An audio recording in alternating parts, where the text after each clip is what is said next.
We keep hearing good news from these two brands, and why not? Because there has been a lot of momentum at both these manufacturers, and in terms of products, they've impressed us as well.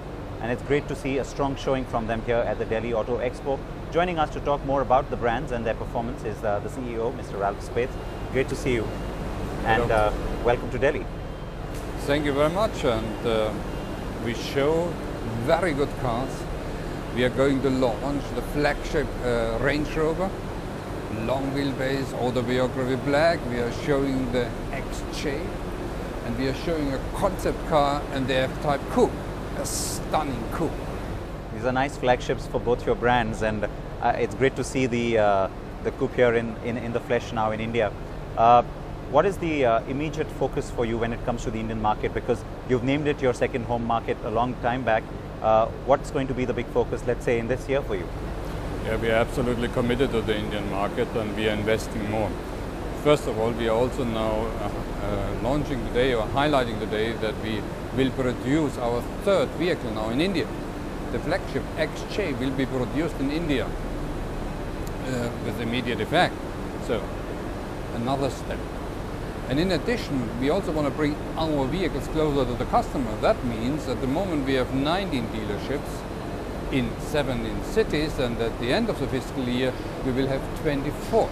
So you see, we are committed, and we continuously strengthen this commitment. Over the last the last couple of years in particular, we've heard great news coming from both the brands in terms of not just product but also profitability. This year, do we see you putting some of that money back into the business? Are you looking at maybe taking a little bit of a hit short term on profitability so that you can build the brands for the future?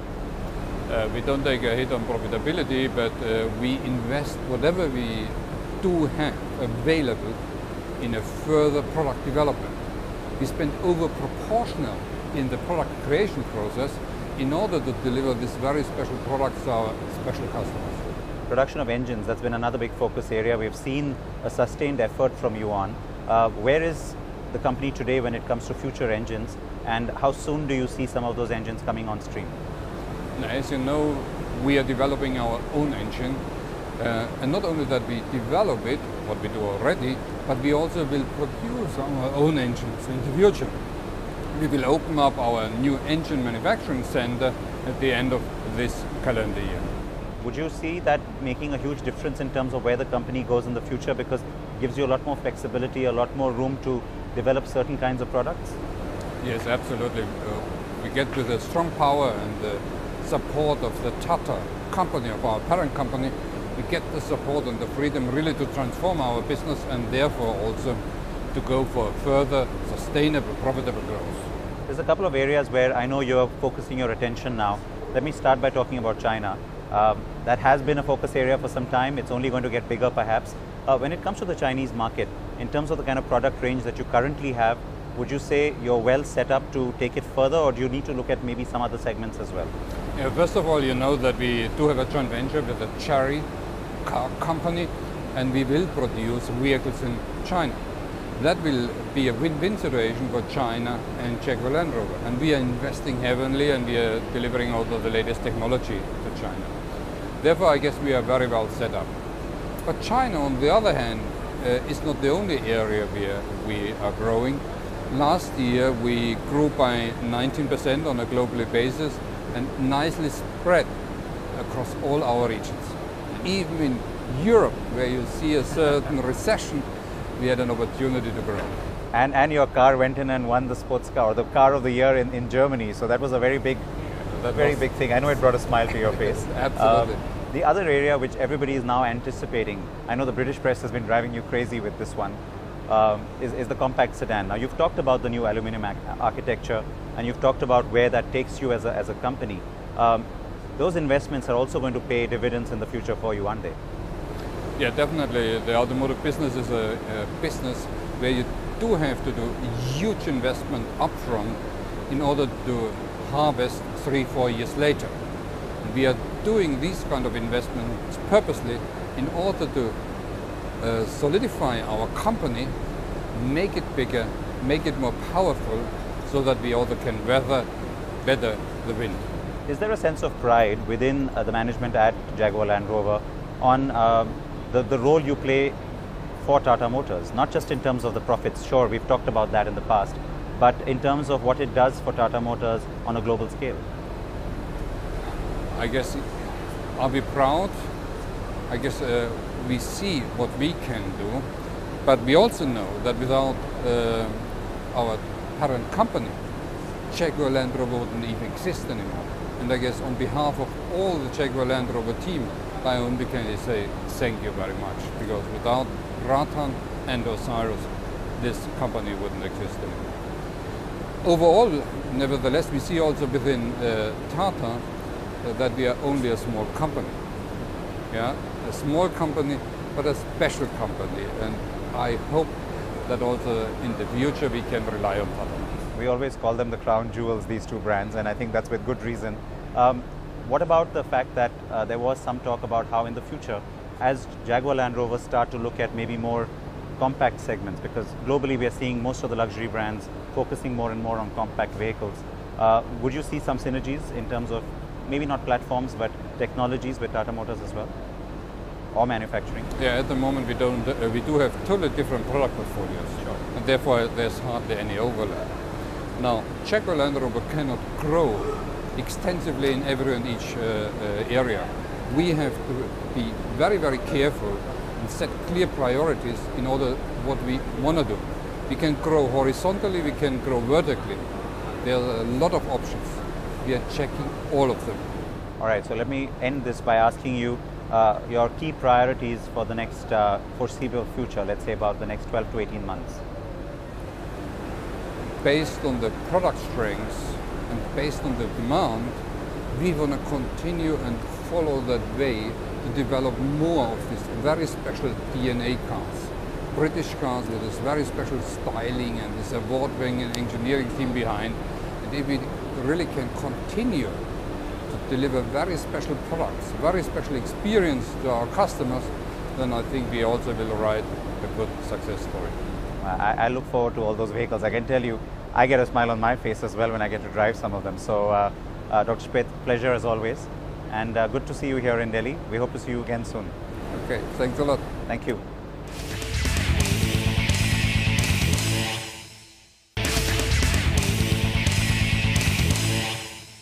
It is time for the biennial Auto Expo, and that means, of course, the focus will definitely be on the automobile industry. We have a lot of special guests flying into the city of New Delhi for the Auto Expo, and we're lucky to be able to bring one of them to you today. Mr. Ola Källenius is the head of sales and marketing worldwide for Mercedes-Benz cars. It's great to have you with us. Thank you. It's great to be here. I appreciate your time, and firstly, welcome to India. I understand this is your first trip. Besides the Auto Expo itself, India is, of course, one of the strategic key markets for Mercedes. So are you excited to be here? I'm very excited to be here. India is a growing market, and for Mercedes we think that we can have very dynamic growth for the next years to come. So Delhi is an important show for us.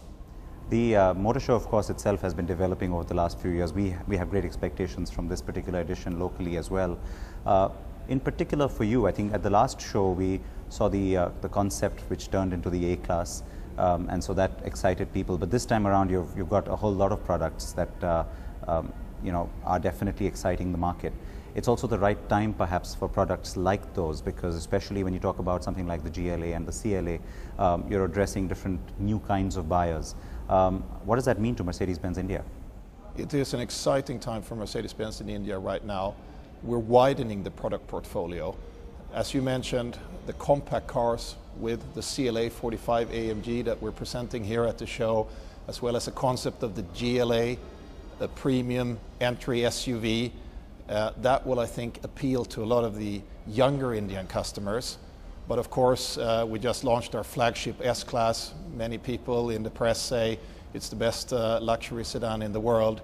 So we're working both with the compact side of our portfolio as well as the top end of our portfolio. I've been lucky enough to drive that car and spend some time with it, and I agree, it's definitely brought in a new benchmark.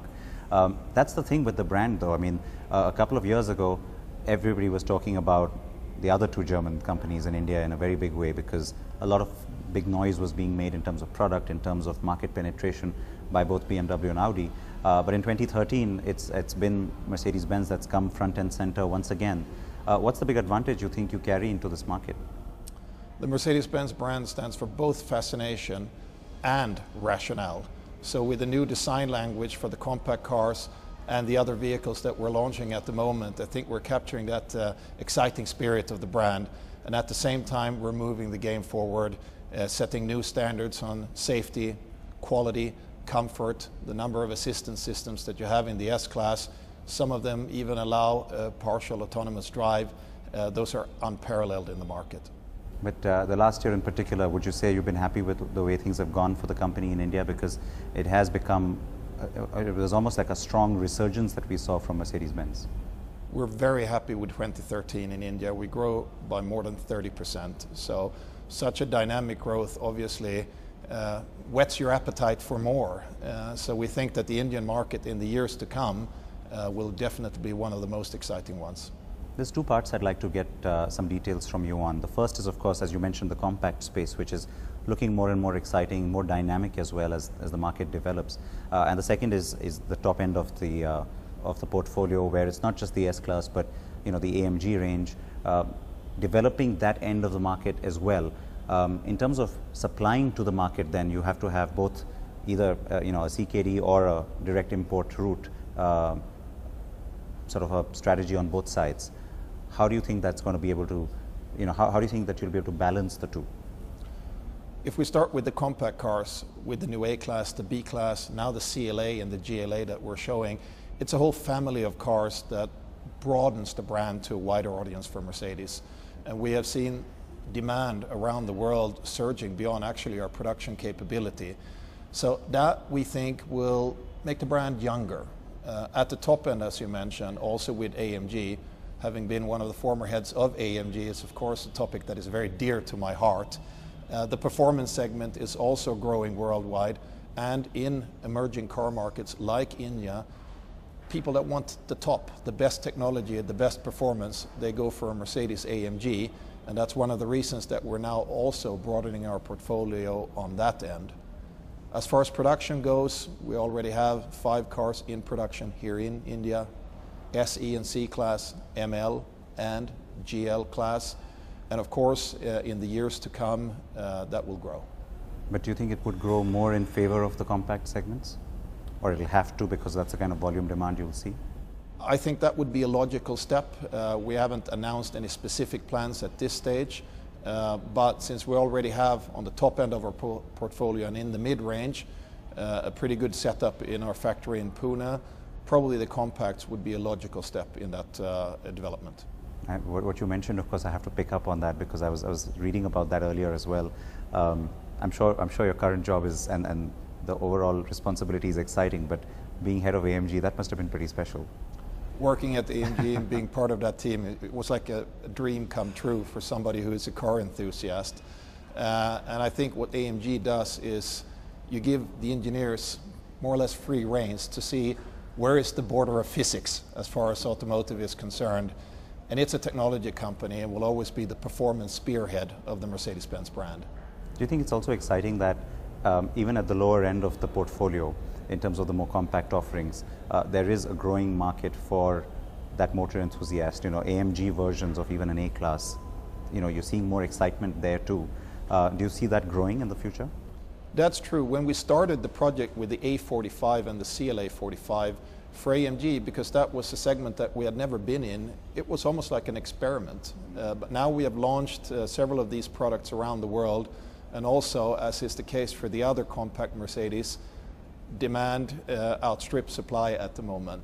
And take that 4-cylinder engine, 360 horsepower out of a 2-liter engine. It's the most powerful 4-cylinder in the world. Combined with a variable all-wheel drive, it's a real performance package and a true AMG. It drives really well, I have to admit.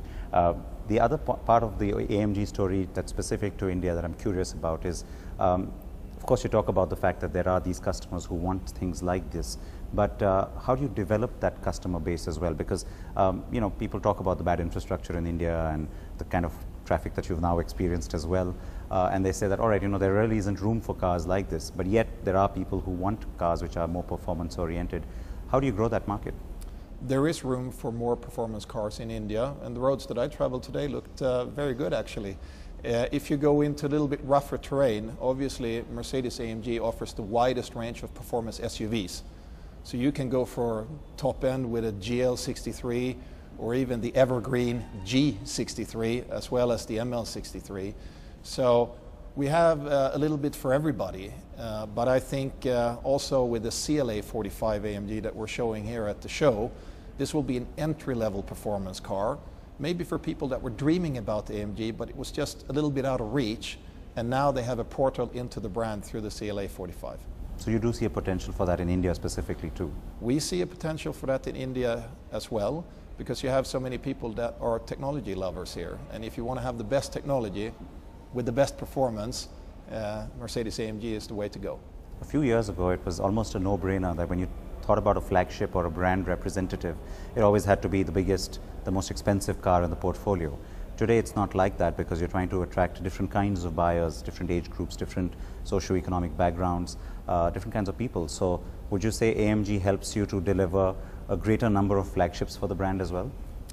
AMG is kind of the performance spearhead of the brand, so a flagship in terms of performance, but if you want the luxury sedan where everything is about the ride, about the comfort, about the quality, then I would go for something like an S500 or an S600, where also if it's chauffeur driven, you can sit in the back and relax and probably arrive in better shape than when you stepped into the car before you went. So we offer both. I can tell you that that's another car that I really wonder how anybody can hand over to a chauffeur, because it's just so much fun to drive these cars as well. Going back to the global market now and looking at the position of the brand, again, there's been so much said over the last few years about just the kind of model offerings that you've been coming up with. And as you mentioned, demand is something that you're having difficulty keeping up with. How different is it from how things were 5 years ago? We have just come off a banner year in 2013 with double-digit growth worldwide. And also in January of this year, sales just came in, will be another double-digit growth month.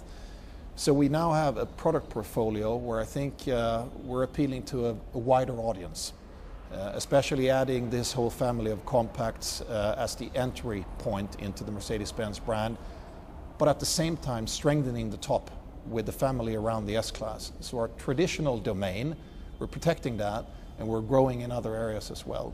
So we think on a worldwide basis, we can continue with healthy growth over the next few years, driven largely by Asia, but also dynamic growth in North America, and Europe is starting to turn around as well.